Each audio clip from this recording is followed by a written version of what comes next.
matinud-anon diha sa Ginoo. Og ikaw pud Timoteo, kinahanglang magpabilin pug kang matinud-anon nga na sa Ginoo kay nganuman. Kung unsa nang imong problema karon mahitungod sa imong mga membro, ingon ni Pablo, ayaw na ikatingala kay moabot gyud ang panahon nga ang mga tao dili na mamati sa kamatuoran. Nganuman, unsa may ilahang buhaton, no? So nganong magpabilin man kitang matinud-anon hangtod sa katapusang mga adlaw. Adunay tulo lang ka punto nga atong hisgutan ug hatagan nato kining dakong pagtagadnam. Nganong kinahanglan kita magmatinud-anon sa atong pagpangalagad sa Ginoo. Remember, ang atong panahon karon higala igsuon, hapit na gyud og nagpaila na gyud nga hapit na ang pagbalik sa Ginoo. Nganong kinahanglan man kita matinud-anon tungod kay moabot ang panahon nga ang mga tao dili na mamati sa matuod nga mga pagtulon-an verse 3. Moabot gyud ni siya nga panahon, no? Nga ang mga tao dili na sila mamati. Nganuman, anong dili naman sila mamati? Tungod kay ang ila na lang gusto mo ilahang ginasunod kanunay. Unsay gusto kanunay sa mga tao? Pangwarta na lang, paningkamot na lang, panginabuhi na lang, mao na lang ilahang sundon. Kung ganahan lang sila mo simba, o mao po ilahang sundon. Kung dili po sila ganahan mo simba, o mao po ilahang sundon. No? Sumotong ingon ni Pablo ngadto kang Timothy, pabilin og padayon lang. Kay mo abot yun nga panahon. Now, kung sa atong mga kinabuhi, nakadumog kita nini nga mensahe mo ito, mayingon ba ito, ay para po na sa mga pastor. Para po ni sa ato atanan, mga readers, o mga Kristohanon, mga anak sa Ginoo. No? So dili lang si pastor ang nagabasa sa pulong sa Ginoo, nagatuon sa pulong sa Ginoo, kundi kitang tanan mga Kristohanon, kinahanglan nga magkugi kita kanunay sa pagsulti sa pulong sa Ginoo. Maunang bisan sa kalayo o sa sitwasyon sa mga pastor na apoy nagtestimony, ingon nila mauli po niya mong testimony. Pero ingon ako, unsay rason nga nung naningkamot gihapon mo nga moadto sa inyong simbahan bisan sa daghan kaayong mga kakulian sa kinabuhi isip pastor? Ingon nila nga siguro tungod sa gugma. Ingon ako, dili. Naningkamot ka tungod sa pagkapiniyalan nimo, gipiyalan ka sa Ginoo sa iyahang mensahe nga unya damlag pag abot sa panahon nga ikaw mo panaw aning kalibutana, dili ka mapaninglan sa mga tao nga nasa imong palibot. So mo nang magkuki kita kanunay, magpabilin, no? Ingon pa niya, moabot ang panahon nga ang mga tao dili na mamati nganuman, ang ila na lang gusto mo ilahang sundon. Niining panahon na higala igsuon, dili na makabuot-buot ang mga pastor nga maghimo sa ilahang wali. Ano man, the last days, moabot ang panahon, ingon diha sa verse 3, nga ang mga tao dili na sila gustong mamati sa kamatuoran. Mao nang kung ang tanan nga ginawali sa pastor puro kamatuoran, dili na sila gusto nga si pastor mo tindog pa sa tubangan. Kung unsa ang ilang gusto, mao na gid ang ilang gusto. No? So dili na makabuot-buot. Mao nang moabot ning panahon na ingno na lang nato diretso kinsa na puy ato ang pastor nga pastor kanang resign na ka pastor di na may gusto mamati si buha pero puro naman na mga pag-igo lang puro mo ni gina mga kamaturan giwali ng pastor saan na i-perminte naman na maigo ani tao kana na pong mga komedya diya pastor niya ang pastor kay seryoso man kayo. Pero ato, hinamdum ko na Pastor Balco ba? Magwali na siya, bisan pag musulti na siya katawanan, musulti siya karon og katawanan diha, dili gyud ka makakatawa, anak dayon nga time. Usa na ka makakatawa, pag abot nagpila ka adlaw, mahinumduman nimo tayang istorya. Uy, katawanan dito.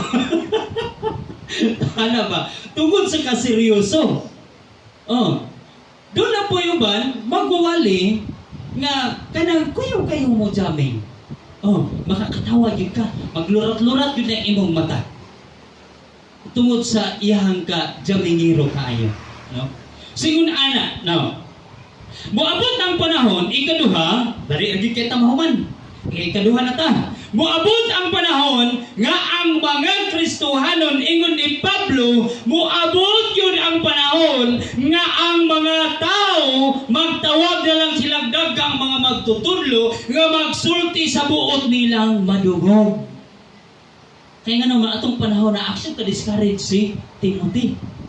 Action si ka-discourage. Kaya yung mga tao daghan na kayo mga kung sa iya, mga sumisyon, siyempre bata pa siya, no? Daghan kay mga murag ka nang makawala gana ba sa iyang pagpanudlo o isip usa ka leader, no? So si Pablo gidasig niya si Timothy, no? Pabilin lang kay ingon ana gud na sa katapos ang mga adlaw Timothy ingon ana gud ang tao, no?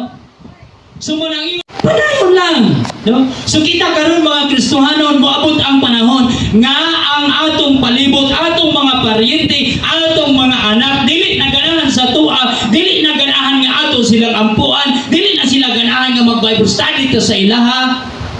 Ikaw na igsuon mao na ni hapit na gyud ang katapusan, no? No. Nganong magtawag man silang mga magtutudlo, nga naman unsay rason? Dili na sila kontento sa mga wali. Oh, dili na ka kontento ba? Dili na ka ganahan. Oh? Unya ikaduha, manawag na sila og daghang mga magtutudlo ay katulang si kuan kay kuyaw kay tumod jamming. Oh, katulang si kuan kay kuyaw kay tumod magwali. So naa na diha ang pagtandi-tandi. Gitandi na nato og kinsay nindot nga mawali, kinsay nindot nga mo jamming kanang makakatawa gyud ta, no? So moabot yung kining panahon na nganong kailangan man sila manawag o dagang mga magtutudlo tungod kay ang ilang ginapangita kung unsa sila kasupisyente, unsa ang ilang gikinahanglan o ang ilang itandi kinsay maayo mo jamming o mo pakatawa mao kini higala igsoon ang muhatod kanato ngadto sa ikatulo. Moabot pud ang panahon nga magtawag na lang tag mga pastor, mga magtutudlo nga mao'y buwali na sa mga simbahan. Moabot kining panahon na duna na mga simbahan higala igsuon, mga panagtigong, mga pagsimba nga manawag na lang sila mga magtutudlo nga muwali, musulti sa ilaha sa gusto nila isulti. No? Nga naman, kung dili sila mo sanong, panitan pagtawag karon sa ko, pastor, ikaw magwali din eh. Kunya, iwasan ni mo ni pastor ha. Ayaw gigwali aning kuan pastor, kining mahitungod sa pagpanapaw, kining mga sala pastor. Ayaw na pastor. Ang katulad yung mga pagdasig lagi pastor, mga grace, mga panalangin, wala dito pastor imo hang iwali. Ayaw gid ana panghilabot anang mga kuan pastor, mga pakasala ana, paghilawas, ayaw ana pastor. Pero ang 1 Corinthians nagsulti nga ang atong lawas templo sa Ginoo. Kung madunggan na gani ni sigurado yung ka nga pastor di na kakabalik og wali diha. Kay naghisgot na ka, ana, no? Dunay mga sibiyahanan nga ginadili kini.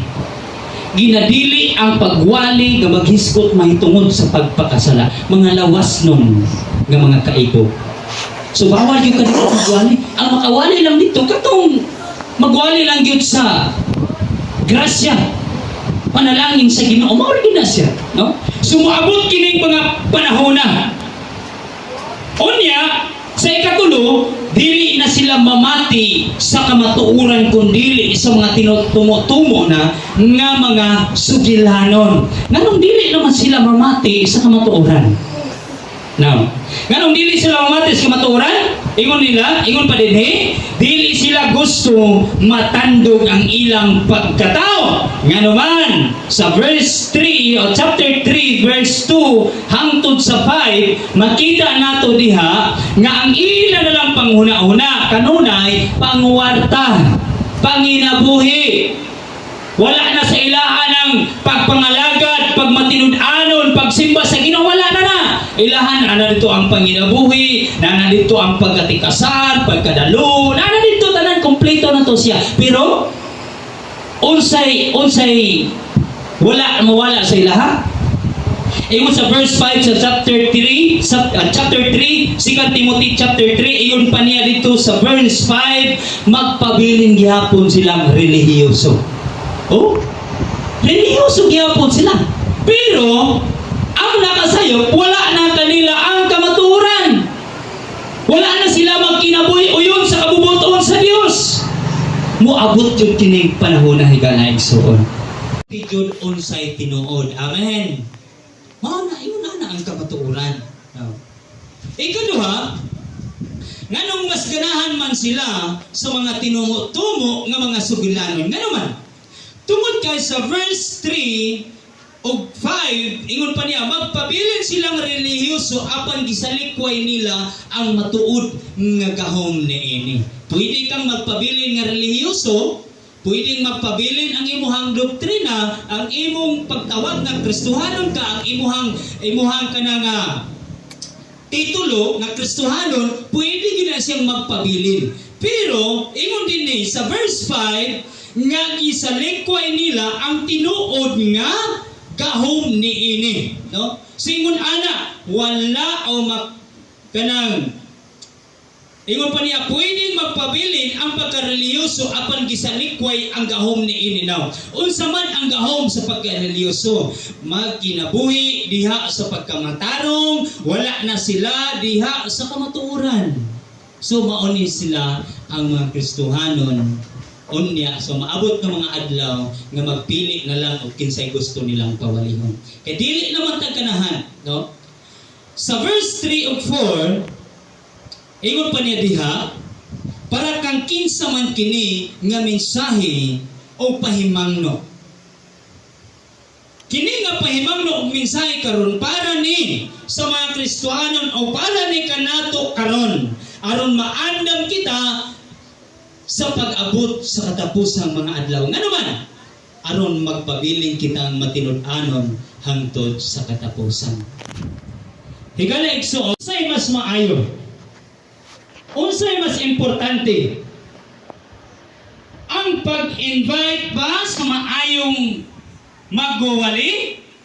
Maayong mudjaming, mupakatawa?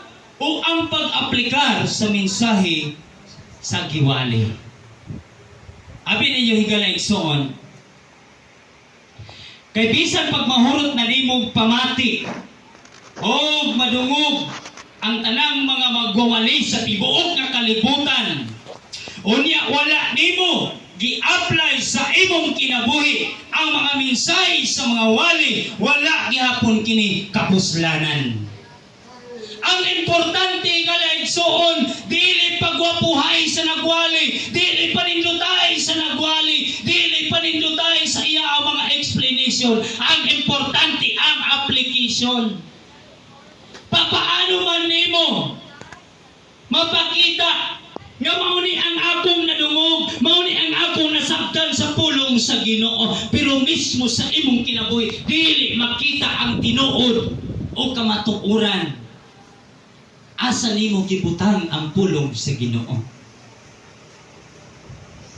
Nga ingon ni Josue sa 1:8, ayaw kalimti ang basahon sa balaod, tunaan mo kini adlaw o gabi aron magmauswagod ka. Sa verse 8, verse 7, chapter 7, verse 8, ingon pa niya, ingon din ni, ingon ni Pablo, gihimo ko ang kutob sa akong maabot ang pakiglumba og natapos ko gayud kini. So giampingan ko ang akong pagtuo. Ampingan nato atong pagtuo, mga higala.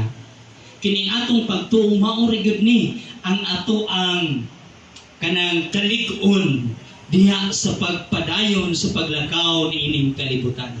O karon gitagana alang kanako ang ganti sa kadaugan, ang purong-purong sa pagkamatarong nga ni adto niyang adlaw, iganti kanako sa Ginoo. Busa pabiling matinud-anon aron madawat nimo ang ganti sa kinabuhi sa katapusang mga adlaw. Remain faithful and receive the crown of life in the last days. Magatindo